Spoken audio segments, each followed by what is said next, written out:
Ya, pertama-tama terima kasih teman-teman media. Memang kita baru saja selesai tadi uh, sesi Bapak Presiden bertemu langsung dengan 12 perusahaan investasi terbesar di dunia, malah ada ikut ada 12 dengan total kurang lebih kalau aset under management itu dikumpulkan itu 16 triliun US dollar. Dan diskusinya tadi cukup panjang, kurang lebih 2 jam dari tadinya hanya diperkirakan sejam, karena diskusinya very fruitful, very produktif. Ya, pertama-tama Bapak Presiden menyampaikan mengenai Indonesia dan juga apa langkah-langkah ke depan yang terus dilakukan Indonesia dalam rangka meningkatkan iklim investasi, meningkatkan kestabilan perekonomian, stability dan yang lain-lain. Dan kemudian dilanjutkan dengan one on one dari 12 perusahaan yang hadir itu, masing-masing memberikan masukan, memberikan inputan, dan karena kita dari Danantara melakukan engagement dan juga pertemuan yang cukup intens, Pak Pandu yang kami minta melakukan pembicaraan itu, dan potensi ada beberapa kerjasama dengan mereka, karena memang kalau dilihat selama ini para perusahaan investasi besar ini mungkin belum, kalau saya bilang belum tergarap secara optimal. Mereka lebih banyak berinvestasi di negara-negara lainnya. Nah, kebetulan dengan kehadiran Danantara ini, mereka juga mempunyai potensi sebagai local partner Danantara, dan itu memberikan kenyamanan dan confidence juga, karena kita bisa bersama-sama investasi tidak hanya di Indonesia tapi juga di luar Indonesia.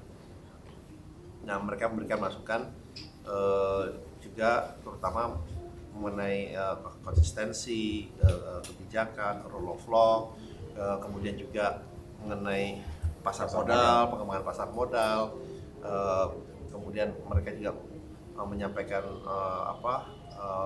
risiko-risiko yang terukur, yang itu yang juga perlu kita lihat, dan mereka juga menyatakan dan memuji juga kebijakan Bapak Presiden yang selama ini sudah dilakukan, yang membuat mereka sekarang melihat Indonesia itu lebih besar. Bapak Presiden menyampaikan di awal bahwa selama ini mungkin Indonesia dikenal as a sleeping giant, tapi kita nggak mau sleeping anymore. Now it's time kita bangun dan bersama-sama mengembangkan dan meningkatkan perekonomian di Indonesia. Nah, jadi ada beberapa potensi kerjasama, baik itu di bidang teknologi, harapan juga ada transfer knowledge di bidang renewable energy, infrastruktur, real estate, dan juga digital economy. Itu juga diantaranya yang disampaikan ke kami, dan juga ada salah satu fund juga yang bagaimana bisa mengembangkan entrepreneur atau para dunia usaha, pengusaha, dan oleh sebab itu ada Pak Andi juga ke depannya. Jadi ini adalah pertemuan yang sangat fruitful, dan ini juga memberikan mengenai presence Indonesia itu di mata dunia ini makin baik, karena Indonesia juga selalu menjaga kestabilan, itu menjadi sangat penting buat mereka, dan ada continuity dari semua kebijakan ini berjalan dengan baik. Nah, itu mungkin dari saya. Mungkin Pak Pandu mau menambahkan sedikit? Ya, tadi mungkin banyak tambahan interest dari para investor-investor ini untuk berinvestasi dan berkolaborasi di dalam Indonesia dan juga di luar Indonesia. Tapi yang ditambahkan juga adalah bagaimana bisa membuat partnership langsung, di mana mereka bisa membuka kantor langsung di Indonesia untuk investasi yang mereka lakukan.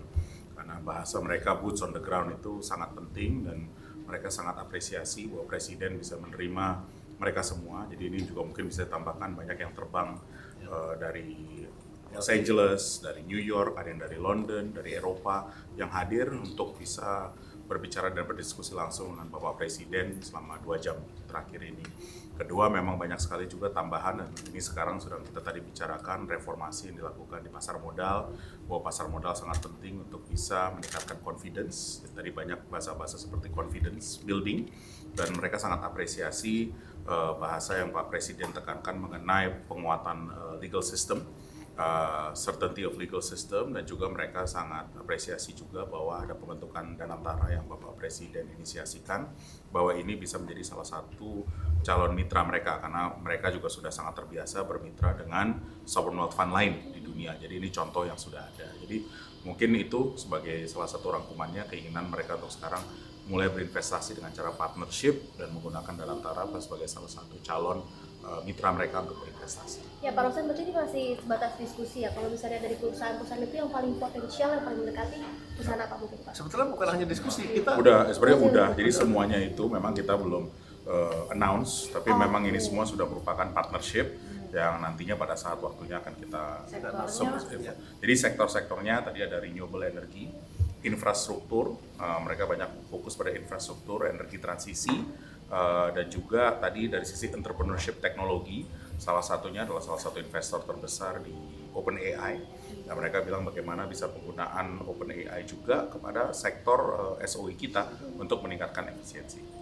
Ya, jadi ini sebetulnya bukan hanya diskusi, tapi tadi Pak Pandu sampaikan sudah berjalan lebih lanjut, dan tadi ada ini terakhir juga salah satu karena kita juga Bapak Presiden juga sangat apresiasi, senang karena yang datang ini benar-benar CEO level CEO atau presidennya langsung gitu, dan kita juga happy karena itu yang benar-benar datang, jadi bukan level 2 itu benar-benar level 1 atasnya. Dan tadi karena kebetulan salah satunya adalah ada owner majority dari Chelsea, Lakers juga ada, Dodgers, dan dia berjanji mau bawa klub Chelsea dan Lakers ke Indonesia. Untuk ada kerjasama dan melakukan pertandingan seperti itu. Ya mungkin dari Pak Adin ada tambahan? Kerjasama dari Kandi melihat ini gimana Ya, Pak? pertama-tama kami kan mewakilkan dunia usaha. Kami melihat sendiri bahwa satu, tadi Danantara itu sangat diapresiasi sebagai mitra dagang daripada CEO-CEO tadi.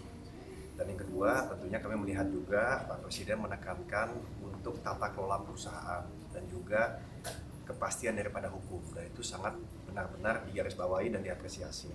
Nah, kami melihat mereka semua itu yang disampaikan tadi oleh Pak Menteri Rosan, 16 triliun US dollar, mereka itu kan ada di pasar modal. Sehingga mereka bisa bergerak anytime dan sekarang pun juga sudah di dalam. Nah, berikutnya yang kita lihat memang dengan berhasilnya government spending dari pemerintah dengan program-program seperti MBG tadi juga disampaikan, lalu juga dari sisi konsumsi domestik juga naik, lalu ekspor import dipuji juga dengan adanya perjanjian dengan Amerika dan lain-lain.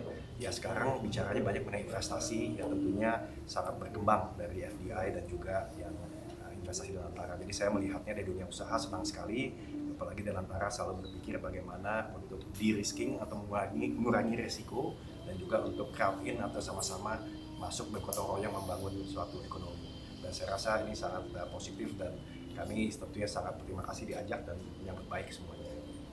Oke, terima kasih. Ya. Terima kasih banyak.